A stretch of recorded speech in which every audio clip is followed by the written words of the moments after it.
Hello. Sorry, I'm a bit light heavy at the moment. I might try to kill one of these lights in a second, or sort out where I'm sitting a little bit better. Okay, wait. How are you doing, Brendan? I'm doing very well. Have you dried out now? Yeah, I have a little bit. I did actually have to make an excursion down to what I call the deep south in Chapinero this afternoon. And yeah, when I left the north, it was, well, relatively bright. And when I got down to Chapinero, well, the heavens had opened and the streets had turned into rivers. Yes, it got very, very wet. But it's been that way for the last week, more or less, on and off, hasn't it? But have all your water problems receded somewhat? I'm going to say that yes. Okay. That is good to know. By the way, I like your lighting. It looks like you've got a halo or something there. I do have a halo. Good. Excellent. Do you want to know what's coming up, Ali? Because I know it's a surprise. Yeah, well, I mean, the news isn't going to be much fun, is it? But yeah, let's get cracking, shall we? Yeah, we will indeed. Well, on tonight's Bogotá Nights, remember it is Colombia's only live and interactive English language chat show, in a nod to St. Patrick's Day. We'll give it a nod. Which is next Wednesday, the 17th of March. In case you didn't know, we're chatting about celebrating foreign festivals and events here. For Ireland's National Day is the place to be, the Irish pubs in Zona Teusaquén, or are there better places in Bogota to go green for Paddy's Day? And I am wearing something green, and that was just purely coincidental. With a significant US community here, what does one do to celebrate the 4th of July and Thanksgiving? And what does our royal resident Ollie do, and where does he go when it's St. George's Day or the Queen's birthday?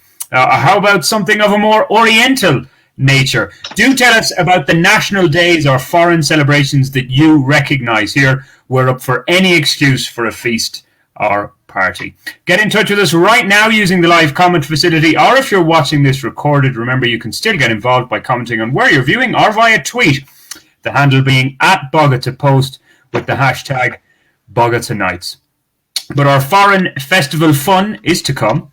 But first, it's our take on the week's news stories you need to know. International Women's Day didn't go unnoticed here in the capital, and Ollie was our independent observer. But before that, the police force is in mourning following the shooting dead of an on-duty officer in one of Bogota's more affluent areas. Ollie, what happened? Well, I mean, there's all kinds of videos online if you have that kind of morbid curiosity. But to cut a long story short, there's two lads on a motorbike with a wrappy bag. Patrullero Cano and his partner stopped them. They thought they were looking suspicious, so they stopped them, did what they call a requisa, which is where they look at your documents, go through your stuff.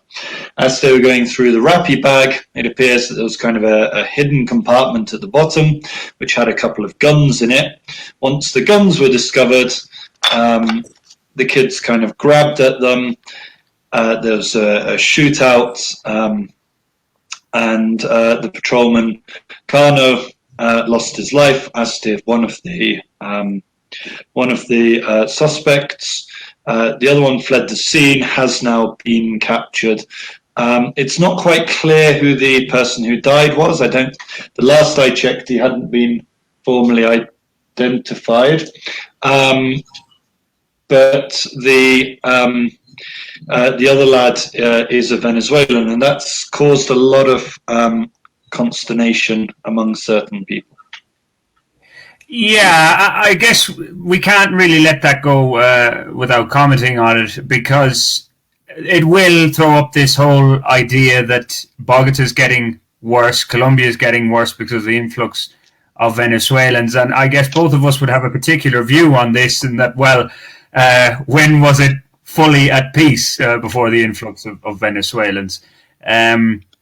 It's a difficult one, obviously, because I know people will say, well, you know, we're being very generous as a country, Colombia letting them in, and then you have rotten apples in the bunch. But you're going to get that anywhere. It didn't need Venezuelans to make Bogota a potentially dangerous place?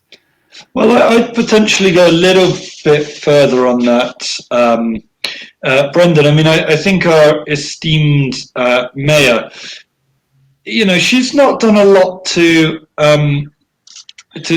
calm those fears. She's the one running out saying, look, we have very violent acts from Venezuelan migrants. This isn't about robbery. First they kill and then they rob.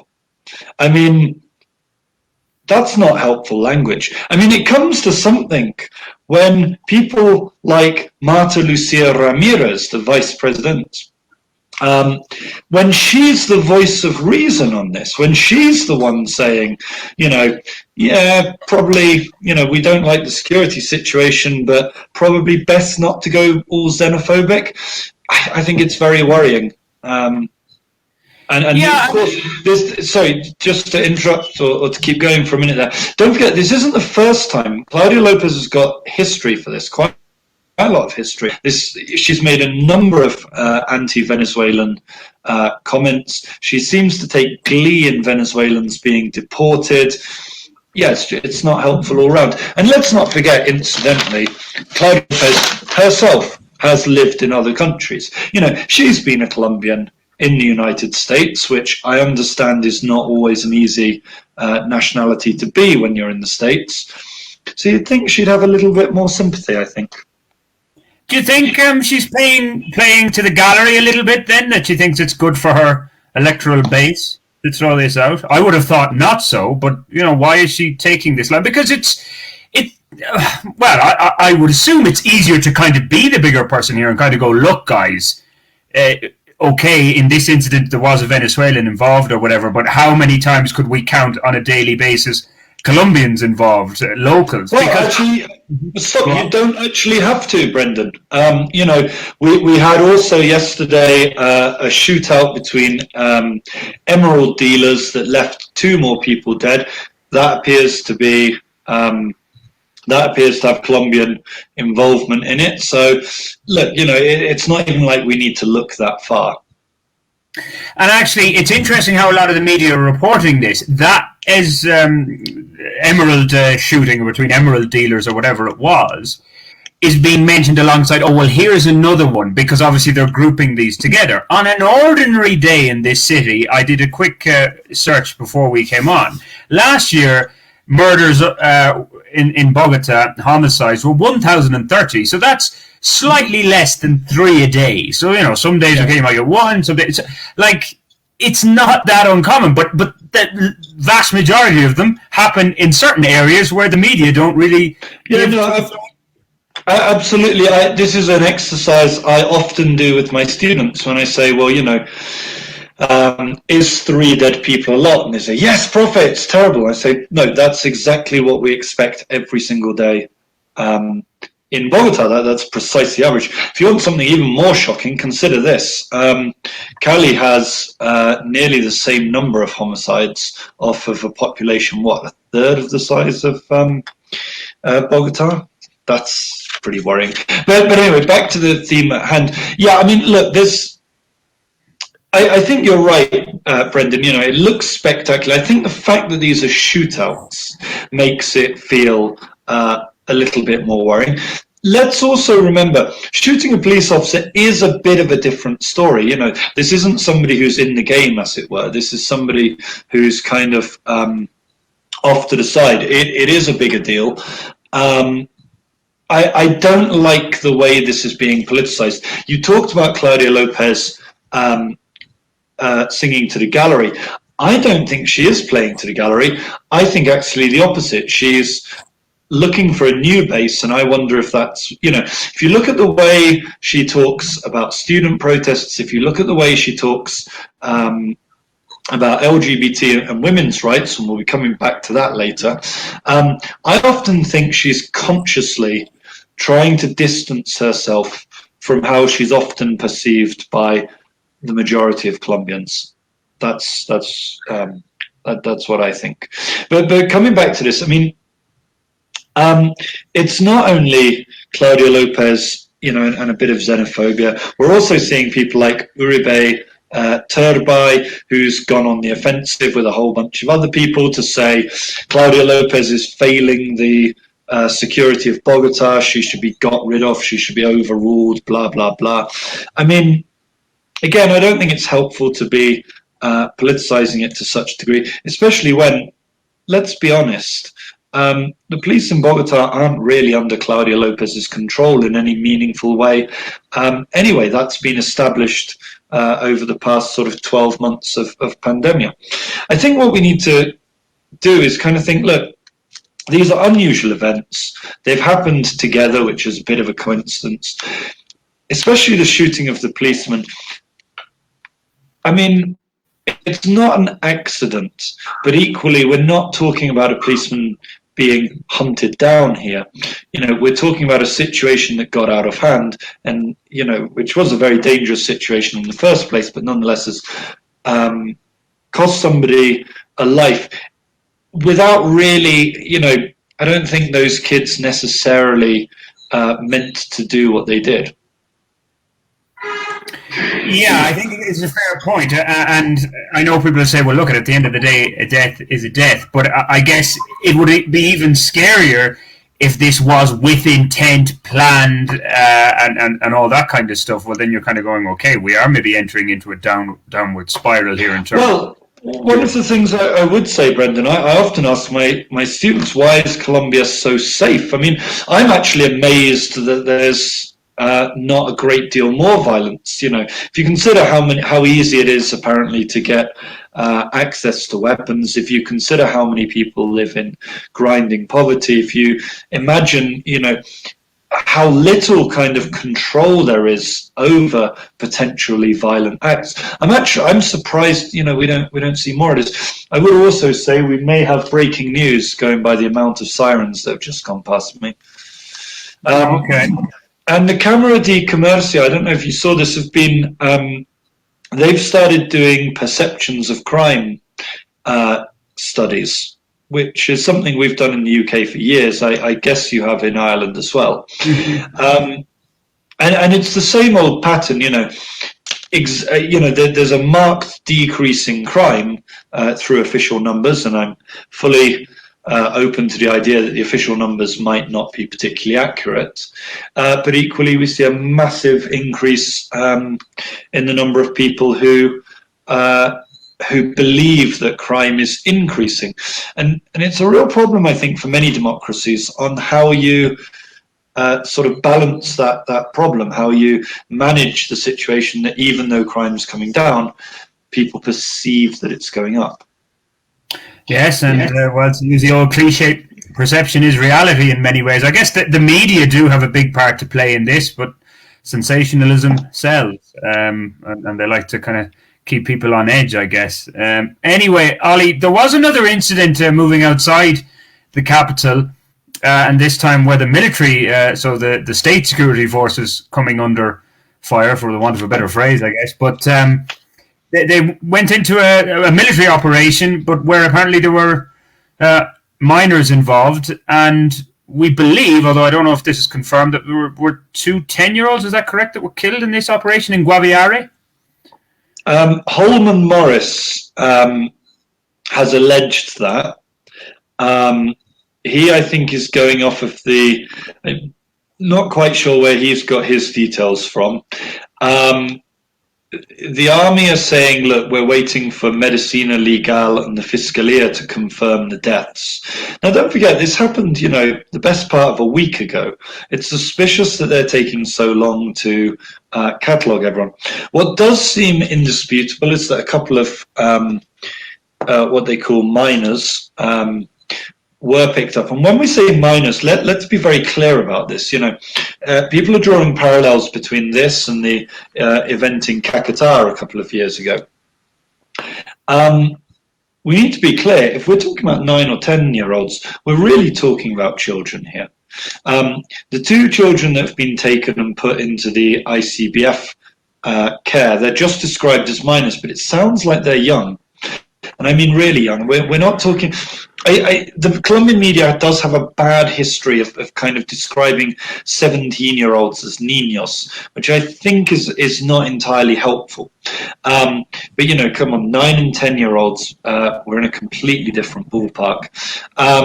Now, it depends who you believe. The army and a lot of right-wing commentators definitely see this as dissident groups using children as human shields. If you talk to sort of more left-leaning people and human rights workers, they often say this is a case of the army not caring about what they're doing. It's also impressive. It's not really getting any mention because I think of the ages of the people involved. There was an incredible amount of hardware pulled out of the camp. Again, if the military are telling the truth. If the military are lying to us, then who knows? And, you know, this is something we've got to consider always. Yeah, exactly. We are in the country of false positives, so anything goes in this unless you actually were there and witnessed it and know who was involved. So it is very difficult. And as you said as well, the military can't have any complaint here. When they say, oh, look, you know, you have to believe us. Well, I mean, actually, we don't. They've got a track record of lying that's long and disgraceful. And so it does mean you can pretty much say anything. And I'm always going to be thinking, well, it could be true. Yeah. You could make. I can't think of anything that you could claim about the Colombian military where I wouldn't think, oh, yeah, that could be true, and they could be lying about that, yes. And we've talked about this before, the problems with conspiracy theories in Colombia, that, you know, when there's such egregious lying about such serious subjects, it's hard to know, you know, in the future when people say, oh, that's ridiculous. You know, well, actually, that could be true. So, you know, they've got themselves into this situation, frankly. Yeah, exactly. They have previous, and yeah, you just can't trust anything unless, as I said, you were there witnessing it yourself. Now, you were a witness to the International Women's Day protests or marches, whatever you want to call them. Some reports as well saying that things got a little bit violent, but on your watch, or from what you witnessed, it was all pretty peaceful. Yeah, I mean, I didn't go up as far as the San Francisco church, partly because at that point the Septimus really closed in a bit too much, and I didn't want to be part of the march. I'm woke enough to consider my place to be slightly off at the sides. Yeah, look, I mean, I went along with a friend and her daughter. It seemed a joyous and uproarious march. Yes, I saw a lot of people spray painting graffiti, but to be honest, that's hardly unusual in Colombia. In fact, it's one of the huge tourism drivers, so definitely nothing to be worried about.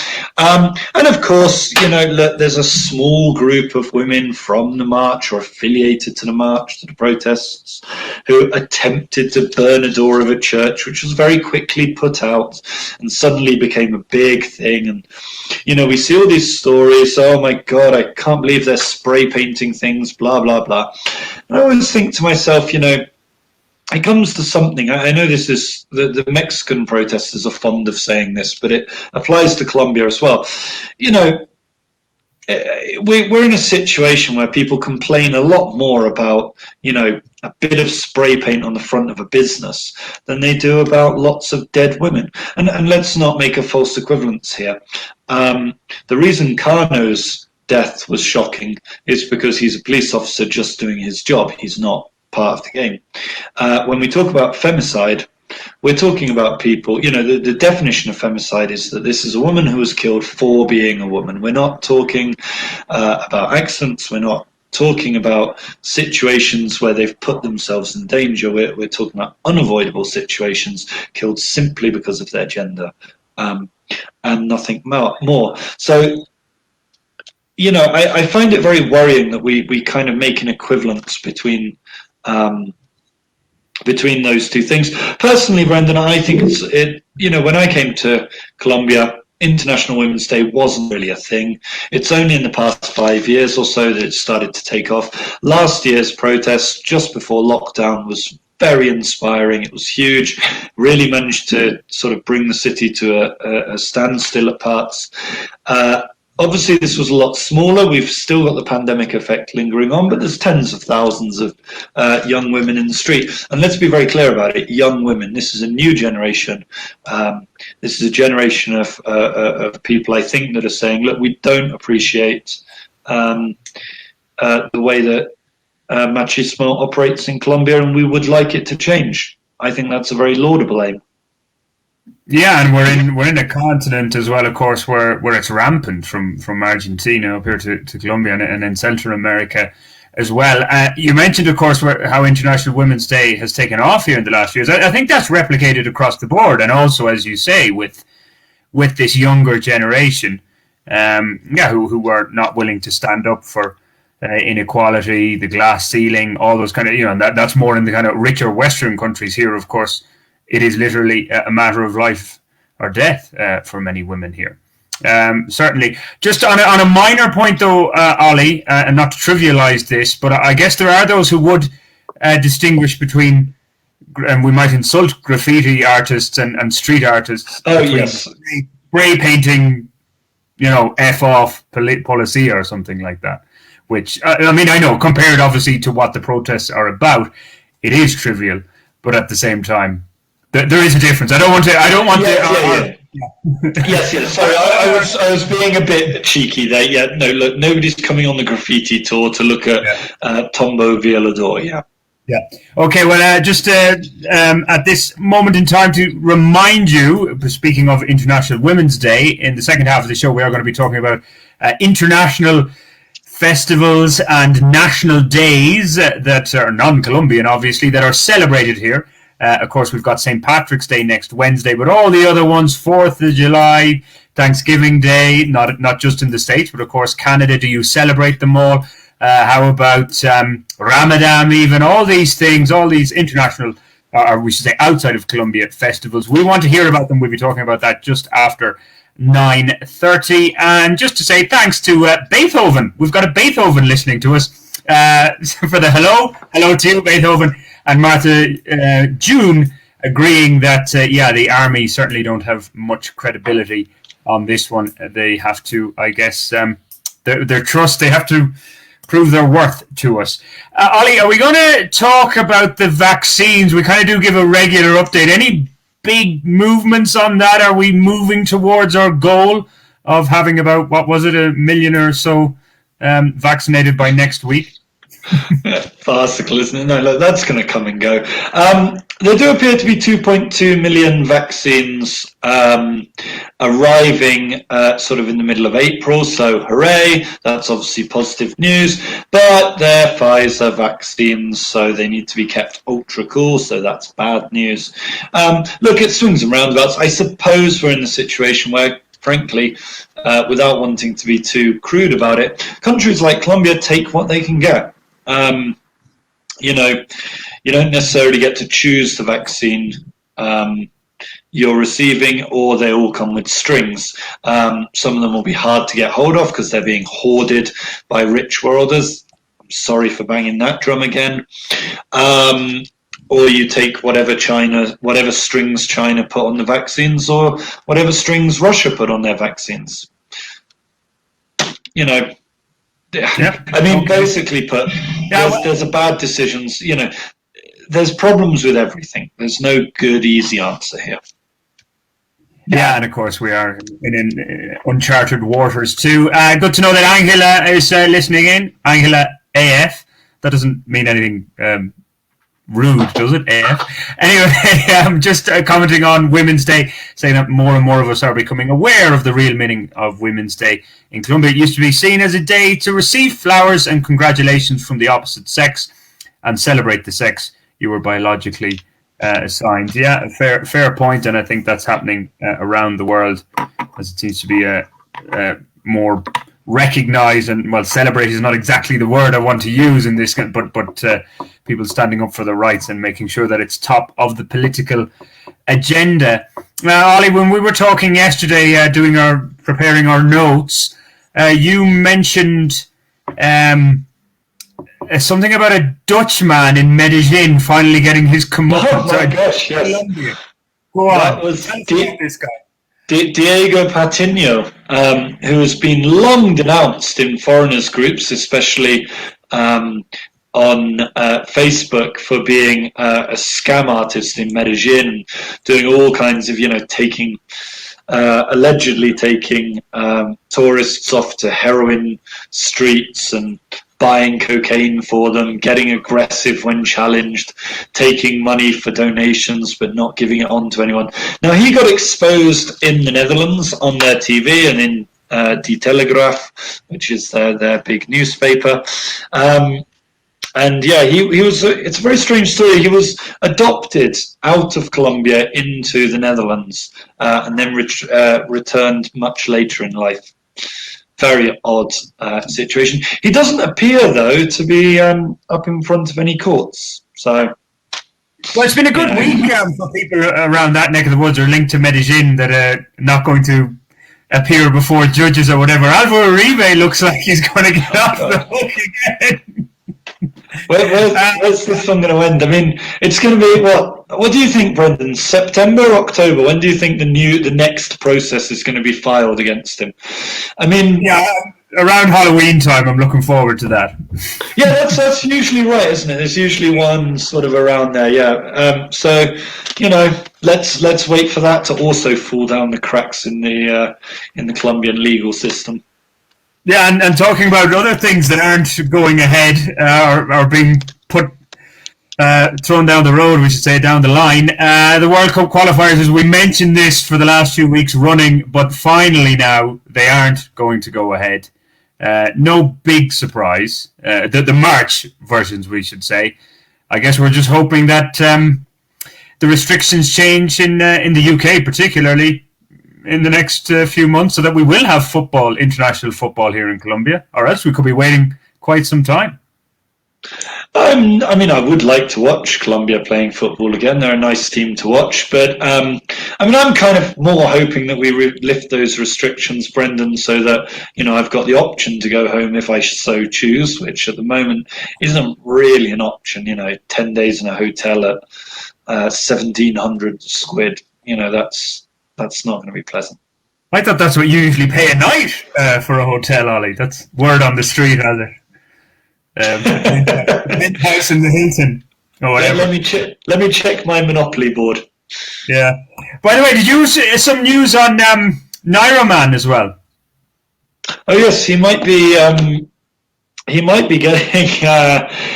getting a little bonus from the Tour of Asturias, I think 4 years ago, 2017. He finished second by a handful of seconds, and the winning rider has just been done for doping, which means Nairo could be the next up in line. It's not clear what's going to be done with that. They're not always consistent. Sometimes they promote. Okay, I was going to say, would that mean a little bit more cash? I'm always thinking about the money side of things when you don't have it. Not really, no. Okay. I mean, it'll make his Palmares look a little bit nicer, I guess. Okay. Anyway, well, that's our news roundup. By the way, Angela, thanks for confirming that. It does mean something rude. Her Angela as beep. I won't say it. I know we're past the watershed, are we? Well, we are in some countries, anyway. Well, as an Irishman, Brendan, don't you have a slightly less offensive version of the word to use? Of course, it escaped my mind there for a second. Yes, as feck. Angela as feck. There you go. It's an Irish word that actually means look. The Gaeilgeoirs might write in and correct me on that one, but yeah, it's related to the word look. Anyway, speaking of Irish, we've got St. Patrick's Day. As we mentioned at the top of the show, guys, we're talking about our big topic this week. Festivals, national days, things that are non-Colombian, but events that we like to celebrate here for the international community that lives here. So next Wednesday, it's our big one, St. Patrick's Day. Of course, we're still in pandemic times, so now that we have an embassy here, we've had one since 2018. Unfortunately, we've only had one, I should say since 2019. We've only had one St. Patrick's Day to celebrate, and two have gone by the wayside. virtual events just don't cut it. But fair play to the embassy for putting on a few events. And I think if you check the Irish Embassy's social media, if you are interested in some virtual St. Patrick's Day events, you can check those out. But we want to hear about all other international days. 4th of July, big American community here, US community. What do you do for the 4th of July? Is there one place that you hang out? Is the American US Embassy open? Do they let guys in? Probably not. I think that's a big high security thing. From an English side, Ollie, what, like, you've St. George's Day, but you don't really celebrate it as much as we celebrate St. Patrick's Day. I think we're, that's probably a good thing, all considered, Brendan. I mean, the type of people who celebrate St. Patrick's Day do often irritate me, but the kind of people that celebrate St. George's Day normally do my nut. I'm trying to find my little Union Jack stirrer here. Oh, there it is. There you go. Look at that. Thank you very much. Makes me feel so welcome. But you have to sort of start dismantling that flag, I suspect, in a couple of years.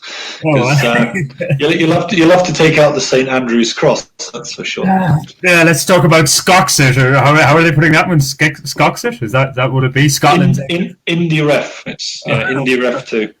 Okay. Well, that's another kettle of fish. Yeah. If we start talking about that, but yeah, guys, we're going to say so. Do let us know, have you got a preferred, if you're a Colombiano, is there a particular day that you like to celebrate, be it, I don't know, maybe you lived in a country like Croatia and you got to know that this day is their national day and you like to celebrate it, or whatever. We want to hear about them all. But I guess, will we just quickly start with St. Patrick's Day, because it is, not because I'm Irish, just because it's next week. Yeah. Okay. Let's start with it. I mean, I know a lot of people would love to hear an Englishman holding forth about St. Patrick's Day and Irish issues, but why don't you lead us off? Well, I haven't much to say, although I will say if people search Bogotá Post St. Patrick's Day, they'll find an article written by yours truly dating from 2015, and it kind of runs through how most Irish people tend to view the day. Well, I mean, we like to have a couple of drinks or recognise the day in some way, but a lot of the gimmickry that goes with it comes from our friends the other side of the Atlantic Ocean, as in the United States. They jazzed up St. Patrick's Day to what it is today. But here in Bogotá, I mentioned the Irish pubs in our introduction. I mean, I'll put it this way. Okay, none of the Irish pubs are so-called Irish pubs, and there's a couple of them called, I think there's one called Dubliner as well, so there's a few Irish-linked pubs. None of them are owned by Irish people or even ran by Irish people. But of course, they're in that mode, they're modelled on the Irish pub, so they do recognise the day. And Zonete, on a normal St. Patrick's Day, I'm not sure what it's going to be like this year, but the pub or El Irish, I think as it's now called, in Zonete and in Usaken, they're linked, and there's one in La Candelaria, but certainly in Usaken and Zonete, they will be pretty much packed. Will you find many Irish people in there? Well, that's debatable. Maybe. We were certainly there en masse in 2019, because that's where the embassy had a free Irish coffee for everybody after a little parade that we did down Septima. But it's probably if you just kind of want to recognise the day and raise a pint glass, or even just an Irish coffee or whatever, or a green beer, because they will even have green beer in those pubs in Zonete and Usaken, it's probably the best place to go. It generally isn't my cup of tea, but that's not going to surprise any regular listeners to this show, because they know what I like to keep it simple. There is one thing, though, that's kind of a little bit left of centre, so to put it, or whatever, is there. The kind of one Irish monument here is the bust to General Daniel Florence O'Leary, who was the aide-de-camp of Simón Bolívar in the Wars of Independence. And in Parque Guernica, not too far away from where you are, Ollie, there's a bust in his honour, which was actually done up a few years ago. And this is how I discovered it. I was reading the ADN Free Sheet newspaper, and it was like, the O'Leary bust. And I was, that headline obviously caught my attention with the Irish surname O'Leary, and that's how I discovered this. So for a few years running, a few of us from the Irish community went down there with an Irish flag, would take an obligatory photo beside O'Leary, and then just have a few drinks around there in celebration of the day. Something rather simple. But I guess if people are wondering, what do Irish do? Wear something green. Maybe go and have a if alcohol's not your thing, have a cup of tea. With a ham sandwich or something. Could you get hold of white pudding here? I actually have white pudding in my freezer here, gifted to me by an Irish man, a regular listener actually, Eamon McCarthy. Now, I'm not sure he got it in the United States. I'm not sure, is it Irish or is it Irish from the United States? But yeah, I don't think you can buy it in shops here, Irish white or black pudding. But yeah, that would be good. Do the Irish pubs, you might know this better than I do they even do Irish styled food? I don't think so. What? Soda farls? Yeah. I don't know. I mean, all I really know is an Irish breakfast has white pudding on it, and I don't really know what white pudding is, but it's quite nice. Oh, well, it's like a blood sausage. I guess it's like a white. It's different, white and the black. I don't know what's going on there. I don't know. Maybe they bleached it down. Oops. I hope not. By the way, maybe it comes from a bull. Maybe it's semen.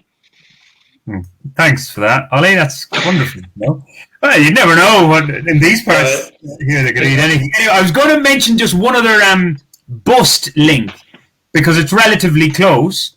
A guy named James Rook, which was put into Spanish, Colombianized, if I can say that. Jaime Roque.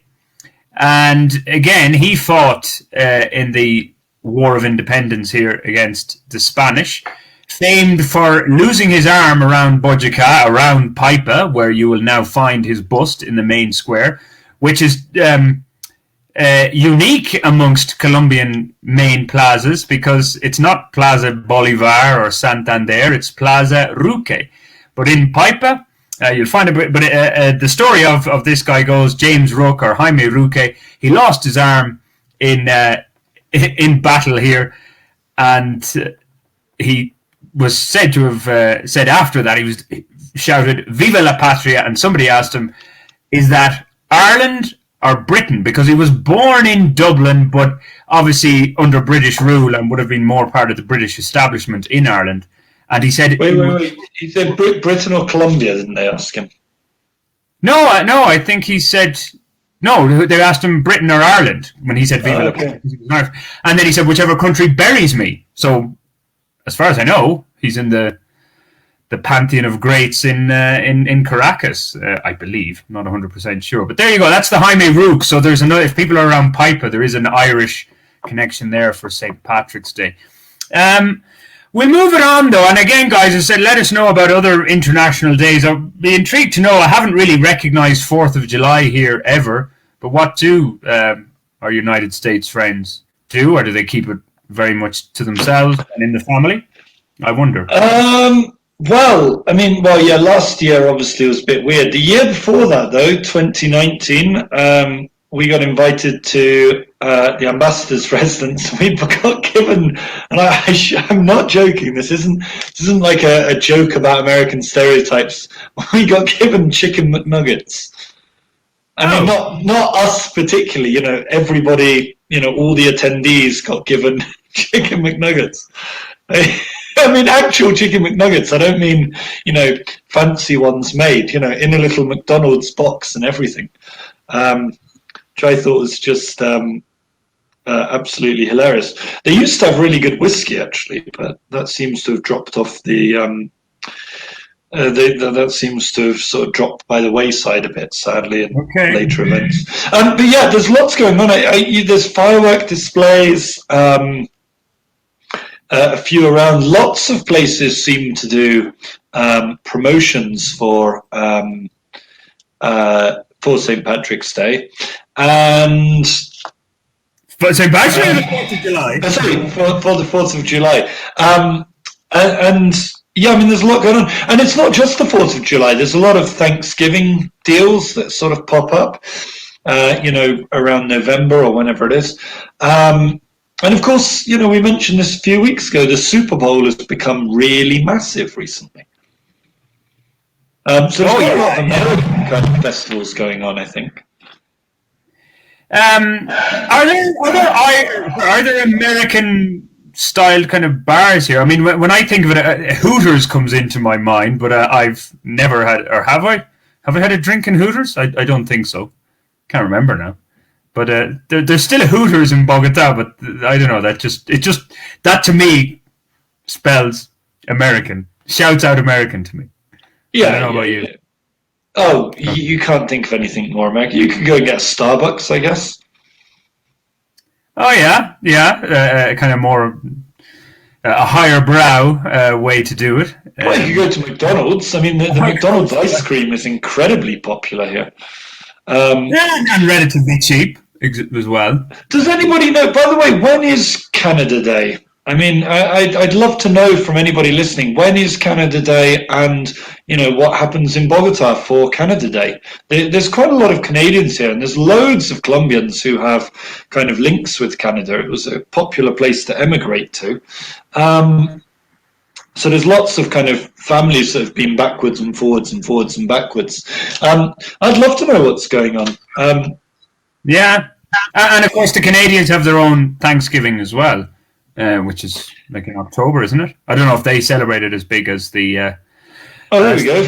Maria Carolina Matron, thank you very much. 1st of July. Okay, there you go. So, again, the Canadians, I mean, it's always disappointing, isn't it? I always think, as, a former British colony, it's disappointing how close they cleave to the Americans. They have that Thanksgiving just next to the American date. Their national day is right next to the American date. You'd think they'd want to sort of put themselves, apart a bit, wouldn't you? Well, hold on. I have a point to say on that. I'm just going to say thanks, Angela, for copying in that little story about Jaime Roque, James Roque. So it does confirm. Anyway, you can read it there. It's in Spanish, but thanks. It confirms what I was saying. But with Canada, don't they recognise, now we can kind of get to your neck of the woods, the Brits and the UK, they recognise Queen's Day, because obviously she is their head of state. So, do you recognise Queen? You're very quiet on the whole royalist thing here, Ollie. Come on. My mother named me Oliver to very much distance me from the royals. After Cromwell, obviously very popular in Ireland now. Anyway, after 10 o'clock, Ollie's going to be staying on for a special half an hour. He's going to be giving us his thoughts on the Meghan Markle and Prince Harry scandal. An interview. Well, it's funny you should mention it. I do know a British woman here who celebrates, I think, the Queen's birthday. I honestly, I have no idea when it is, Brendan. I'm not pulling your leg there. I have no idea where. And I don't think most English people do. I mean, I'm not sure. I wouldn't be that surprised if half the people here didn't know when St. George's Day is. I'll tell you what I would like to see here: fireworks night. That's a great celebration. Celebrate failing to blow up Parliament by letting off loads of fireworks and pretending we did. That would be fantastic. As you call Guy Fawkes night, yeah. Guido. But Fawkes. It's very close. Yeah, it's very close to Halloween, so you kind of lump them together almost. Here in Colombia, they would because. Why not? You get fireworks. Yeah, exactly. And Halloween, of course. Who doesn't like fireworks? Colombians love fireworks. Oh yeah, there's fireworks for anything here. Basically, from Noche de las Velitas all through until January, it's fireworks all the time, regularly. It's the season of fireworks. But mentioning Halloween, and of course, it's got a Celtic connection, but that is a borrowed festival, and it's one that Colombia does better than many other countries. They really go big-o at it, don't they? Now, we did mention that, and you can look back on previous episodes, guys. We mentioned Halloween at the time, but if you're new to Colombia this year or whatever, and you're going to be here on October 31st, all around that time, if the country's back to anything resembling normal, you'll be kind of piggy in the middle, left out guy if you don't get involved in it. I tend to avoid it. But anyway. I did an article to promote the show on the Bogotá Post website this morning. I was looking back on things we've written about Halloween. There's so much of it. Yeah, I mean, again, though, not having Halloween last year, I think, was a bit disappointing. Hopefully, there'll be one this year. It does look like we're back to normal, so hopefully, certainly parades will go ahead. Whether or not there'll be nightclubs, things like the Teatron extravaganza, that might still be off the cards. But talking about about fireworks, Brendan, you were mentioning there. What about Chinese New Year just gone? Lots of fireworks for that. Well, obviously I don't hear them up this side of the city, or I certainly missed them anyway. But they did. I know they had events because I'm on the email list of the Secretaría de Cultura here in Bogotá, and they did have a good number of events. So I mean, it certainly doesn't go unnoticed either here, Chinese New Year and all that. And obviously there are a fair amount of a Chinese community here. I'm guessing. I don't know many Chinese here personally. Well, yeah, I mean, there's an enormous community down at San Victorino, of course, and yeah, I mean, I know people or sort of know people connected to the Taiwanese community here, which appears to be pretty close knit. Again, one of those ones, they sometimes talk and they sound a bit paranoid, and then you think, no, actually, the Chinese government might very well be bugging their phones. That's certainly not beyond the realms of possibility. I take it they're not using Huawei. Who knows? I don't know how strict they are on that. But there's more going on from Asia. There's obviously Chinese New Year is a big thing. International Yoga Day. Obviously, yoga is very popular in Colombia. So the Indian, I think it's a combination of the Indian embassy and there's a group I think called the Amigos de India. Something like that. But anyway, they organise events to celebrate Indian culture, and of course, there's very few cultures in the world as huge as Indian culture. So, I mean, great food, obviously.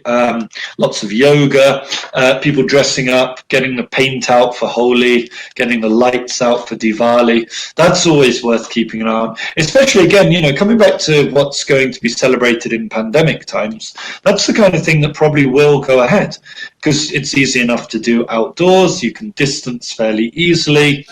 It's not a cramped inside affair like, say, St. Patrick's Day would be. Yeah, and that's coming up at the end of this month, isn't it? So it's soon. Probably is, yeah. And then International Yoga Day, I think, is June, July, and then of course Diwali at the end of the year. Okay, well, we can't let you go though, Ollie. And I'm taking it you know more about this than I do. On one occasion, I did go to an Indian restaurant here. It was fascinating. It was with a group of Irish people, actually, somewhere around Parque 23, that greater area. Can't remember the name. I'm terrible. But, I mean, I'm taking it there are a number of Indian food restaurants. Yeah. Mm-hmm. Yeah. Again, go onto the Bogotá Post website, have a look at our Colombian connection, India. I think also if you search for restaurants, there's a couple of reviews from various people of various Indian restaurants. Oh, okay. I mean, we've a lot of Brits working for us, so it's no surprise that we have a great love of Indian food. Yeah, well, sure. India, Birmingham, the home of Indian food, isn't it? What they say. Very much so, yeah. Yeah.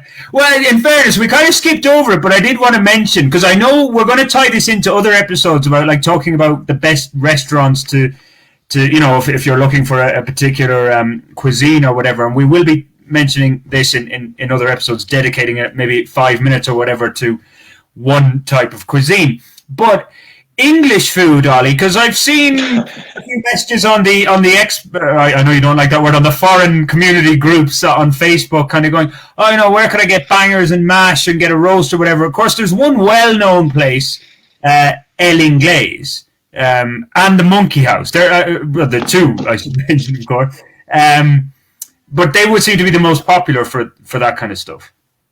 Oh, look, I'd say if you want to go and watch a Premier League match, if you want to go and watch an England international, uh, if you're an Englishman abroad, or if you're a Colombian who used to live in England or particularly likes England or English culture or something like that, El Inglés is cracking. Yeah, absolutely fantastic. I haven't been to the Monkey House in a while just because it's a long way away. El Inglés, though, fantastic food, really fantastic food, including homegrown horseradish. Absolutely wonderful, well worth a visit. Okay. By the way, I have to mention, you mentioned India, and then just going further east and to the south a little bit. Indonesia, I did speak to the consul of the Indonesian embassy at the time last year. I think she's gone back to Indonesia now. But she was she was speaking about Ramadan, doing Ramadan in the pandemic here, because there's times when they get together with family or whatever. But Ramadan is another festival. I don't know where to put this, because I know it's got its solemn part where you have to fast and not eat, but then you've got the celebratory times as well. So you kind of get the best of both worlds in a sense. But again, Indonesian food, and the Indonesian embassy has been here, I think, for 30 years or so. So I'm guessing they do have the links. Their embassy, well, needless to say, it's bigger than Ireland's show, but it might be comparable to what the UK's embassy. They have pretty strong links with Colombia, which surprised me. So again, I'm not 100% sure for Indonesian cuisine or whatever where you can get that, but I take it as it exists somewhere. Yeah, well, I mean, let's throw that one out. If anyone has any Indonesian food, because I will be, if I think I can get beef rendang, I will quite happily put the vegetarianism to one side and be shooting off down there. I can tell you that for free. Yeah, I mean, just think about it. It's Indian food, but with the addition of peanuts. And a kind of combination with Chinese. It's fantastic. Absolutely wonderful. Malaysian food. I'll happily go in for Malaysian food as well. Yeah, okay. I am very lucky to have a friend who cooks Malaysian food. So at least we have some options there. I am waiting for my invite, Ollie. Thanks for that. I remember when I was in Malaysia. I believe he's a mutual friend. I've certainly seen you in his house. But anyway, let's not make this too parochial. But there's a few more things going on. A fun one that might be resurrected in pandemic's time: Dutch King's Day, which used to be celebrated by a big bike ride. Obviously, that got shelved last year, as did pretty much everything. Led by the enormous Dutch ambassador, who I think has now returned to the Netherlands. But I don't know if you ever met him. He's 6'10" or something. He's enormous. I think I saw him he might have been at the one of the Irish events. Yeah, and I saw him. Yeah, but a tall Dutchman. Well, now that is no, but he's tall. He's tall by Dutch standards. He's enormous. I remember shaking his hand once at an Ajax match in the centre of Bogotá, and I felt like a little child. I was always expecting to hold, to kind of to put out his finger, and I'd sort of wrap my hand around this enormous, great big. He was huge. He had a specially imported bicycle, in fact. Wow. Because he's so massive. But there's other stuff going on as well. Oktoberfest is a huge one in October. Unlike in Germany, it's celebrated in October. I was going to use the old line, what did the Germans ever do for us? Well, they brought us Oktoberfest. And there used to be an event just outside of Bogotá. You were saying just up on the Septima. Now, again, nothing went ahead last year, but it might go ahead because Club Colombia, of course, bring out their Oktoberfest beer. They do recognize it, obviously, and bang it up as an opportunity to broaden your beer taste buds. So with the year we've had, I'm guessing a lot of these companies will want to be putting on events and getting people out, because those who have been able to save, and there have been some in the comfortable classes, if I can say that probably have more spending power now once things do get back to normal. So maybe not to mention, putting on a big beer fest. You can do it outside. You can do it on big tables. You can distance people easily. Probably not that hard to do. Yeah. Do the Swiss do any? I know we're keeping this very European, but I'm thinking if the Swiss ever did anything and you had an event at the embassy, you get loads of lovely free chocolate. That's what I'd be hoping for. Oh, I'd be going after the fondue myself. The Swiss Chalet is just down the road in Parkway. Definitely wouldn't mind going there. Okay. Japanese, there's a lot of fans of sushi. Well, I say a lot. I know a number of Colombians who like their sushi. Again, Japanese community here, Japanese Day. Yeah, well, we've done a Colombia connection on Japan as well. Yeah, there's a lot of people. Obviously anime is extremely popular. As you say, sushi, teppanyaki, pretty popular. There's a place called Izakaya, which is as anybody who's familiar with Japan will know, an izakaya it's kind of like an old Japanese inn where you're also served food. And they no, don't scratch that. Sorry, cat on the table. Yes, so they're the ones to ask, I think. I'm trying to think though. The problem is a lot of Japanese festivals are very connected to Japan. I mean, is there any cherry blossom in Colombia? Would they blossom in the tropics? I don't know how that works. So yeah, things like that, big matsuri. But I'm sure there must be stuff going on. The Japanese like big marches where people dance and get drunk on spirits. Sounds to me like that's going to go down well in Colombia. I would say we have to get it out there, get it started. By the way, Angela, thanks for writing in with that info about the Indian restaurant. She doesn't know much about it, but that is another one. Daba, Daba, yeah. I'd also recommend, also in the zone, curry masala. Pretty good.